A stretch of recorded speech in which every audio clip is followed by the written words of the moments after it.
Olá, meu nome é Maria Thaísa, sou estudante de Ciências Biológicas e hoje vou falar sobre um assunto bastante importante na área da genética, que é a genética do sistema ABO e RH.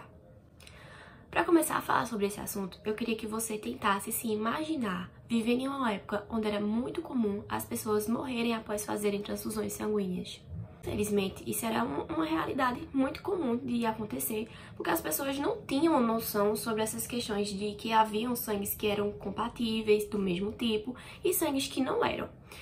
Foi só depois dos estudos deste cara aqui, um médico e biólogo austríaco, que essa realidade começou a ser mudada, porque foi através dessa questão do conhecimento acerca das reações imunológicas envolvendo antígenos e anticorpos que ele chegou à definição, o conhecimento do sistema de grupo sanguíneo ABO, tal qual a gente conhece hoje. Afinal, o que é o sistema ABO e como é que ele é determinado em uma pessoa? A gente precisa pensar primeiro que no nosso sangue a gente tem, como uma das células que a gente possui, são os glóbulos vermelhos. E nesses glóbulos vermelhos podem existir ou não estruturas que são conhecidas como antígenos. A gente pode dizer que os grupos sanguíneos eles vão ser determinados pela presença ou pela ausência desses antígenos nas membranas dessas hemácias. Dessa forma, se uma pessoa chega em você e fala que ela é do grupo A, você já vai conseguir entender que essa pessoa ela apresenta na membrana das hemácias dela o aglutinogênio A. Se ela diz que é do tipo sanguíneo B, você vai entender que ela possui outro tipo de antígeno na membrana das hemácias dela, que é o antígeno B.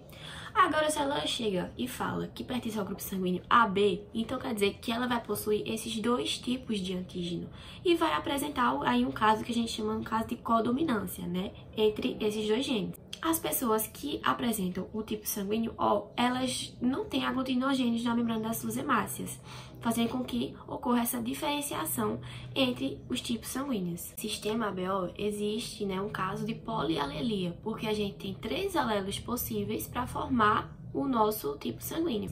E dependendo do alelo que você receber dos seus pais, vai estar ali sendo expressado a informação que vai determinar a formação do aglutinogênio na membrana das suas hemácias. Dessa maneira, uma pessoa que apresenta o fenótipo A, ela pode ter 2 tipos de genótipos possíveis. Ela pode ser uma pessoa que apresenta só alelos dominantes, sendo então uma pessoa de genótipo IA e A, ou ela pode ser uma pessoa que recebeu um alelo dominante e um alelo recessivo, sendo então uma pessoa de genótipo IA e.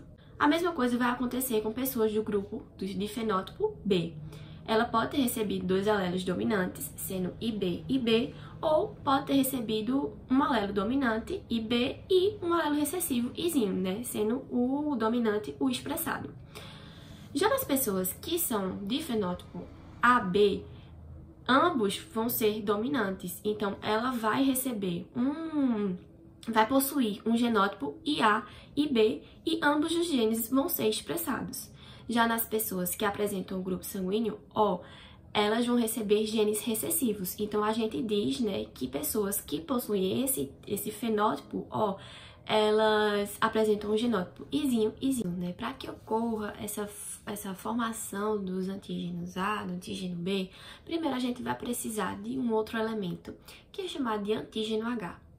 O antígeno H, ele é um carboidrato que ele é determinado por um alelo dominante e ele também é conhecido como um antígeno precursor. Conhecido dessa forma porque ele é como se fosse uma base inicial que vai estar ali presente na membrana das nossas hemácias, que ao sofrer a ação de determinadas enzimas, que são as glicosiltransferases A ou B, que são enzimas funcionais que vai depender ali do tipo sanguíneo que você tem, vão ser essas bases iniciais que vão fazer com que esse antígeno H seja convertido em um antígeno A ou no antígeno B. Esses antígenos, eles são fundamentais de serem formados para que finalmente a estrutura química que a gente conhece do aglutinogênio, ele esteja presente na membrana das nossas hemácias. Vale salientar que as pessoas que são do grupo sanguíneo AB, elas vão apresentar a atividade das 2 enzimas, da glicosiltransferase A e B. Já as pessoas que são do grupo sanguíneo O não vai ter nenhuma atividade dessas 2 enzimas, mas isso não significa dizer que eles não vão possuir antígenos H. Muito pelo contrário, eles possuem sim o antígeno H em grande quantidade na superfície das hemácias. Tudo que a gente viu tem a ver com a questão das transfusões sanguíneas darem certo ou darem errado. Então, para que isso fique mais claro, a gente precisa entender que as pessoas que são de determinado tipo sanguíneo, vão possuir na membrana das suas hemácias determinados tipos de aglutinogênios e que também vão ser formados, o que a gente chama nessas pessoas de anticorpos ou aglutininas, que são estruturas ali de defesa que vão serem formadas com a finalidade de combater um tipo sanguíneo que não seja compatível com o seu. É uma menina que possui o grupo sanguíneo A. Se ela pertence a esse grupo, significa dizer que os antígenos presentes na membrana das hemácias dela são os antígenos A. Em contrapartida, ela não vai aceitar outro tipo de antígeno presente ali no seu sangue. Então, o que acontece é que ela vai produzir anticorpos que vão ser contra o outro tipo de antígeno que existe, que é o antígeno B. O contrário vai acontecer com quem pertence ao grupo sanguíneo B. Por exemplo, o João. O João, ele possui esse tipo sanguíneo. Ele possui antígenos que pertencem ao grupo B. Logo, ele vai ser contra o sangue A, porque ele vai produzir anticorpos anti-A. O tipo sanguíneo AB, elas não possuem nenhum tipo de anticorpo. Por quê? Porque elas possuem nas hemácias os dois tipos de aglutinogênios, então elas não conseguem ser contra elas mesmas, Isso seria um grande problema. Então, pessoas que são do tipo AB, elas conseguem receber sangue de todo mundo, porque elas não possuem nenhum tipo de anticorpo. Que pertencem ao grupo sanguíneo O, elas não possuem nenhum tipo de aglutinogênio na membrana das suas hemácias, então elas vão ser anti-A e anti-B. Porque se elas forem expostas a esses grupos sanguíneos que apresentam aglutinogênios, ela vai encarar aquilo como um corpo estranho que ela não possui, As membranas das hemácias das pessoas do grupo O não tem nada. Então, se você colocar ali um tipo sanguíneo que possui algum tipo de aglutinogênio, ela vai achar estranho. Então, os anticorpos que são produzidos por pessoas que são do grupo O são anticorpos anti-A e anti-B. Se a gente levar em consideração apenas o sistema ABO, as pessoas que são do tipo O, elas conseguem doar para todos, Elas não geram respostas imunológicas nos indivíduos que recebem esse tipo de sangue.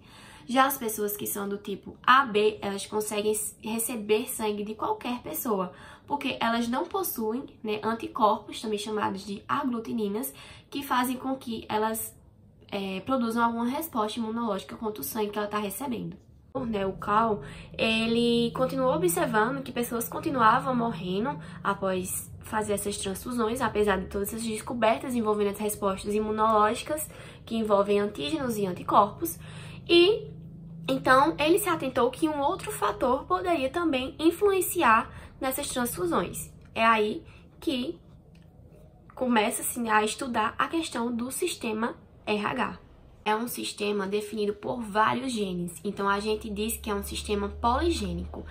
E esses genes, diferentes genes, estão envolvidos na formação de uma proteína na membrana das hemácias, que vai formar o antígeno ou fator RH, como a gente conhece. Então, nas populações, existem dois fenótipos possíveis. Ou a pessoa ela é RH positiva, ou ela é RH negativa. Uma pessoa que ela é RH positiva, então implica dizer que ela possui o antígeno D, determinado por genes dominantes, nas hemácias dela. Já uma pessoa que é negativa, RH negativa, ela é uma pessoa recessiva e ela não possui o antígeno D presente nas suas hemácias.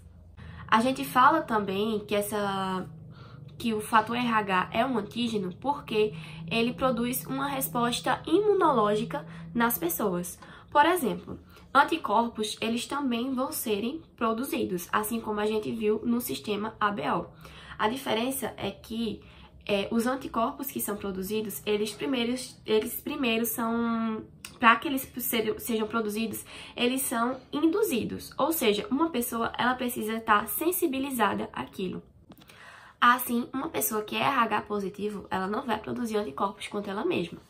E uma pessoa que é RH negativo, se ela for sensibilizada ao tipo sanguíneo RH positivo, ela vai sim começar a produzir anticorpos anti-RH, o que pode ser observado na doença da eritroblastose fetal.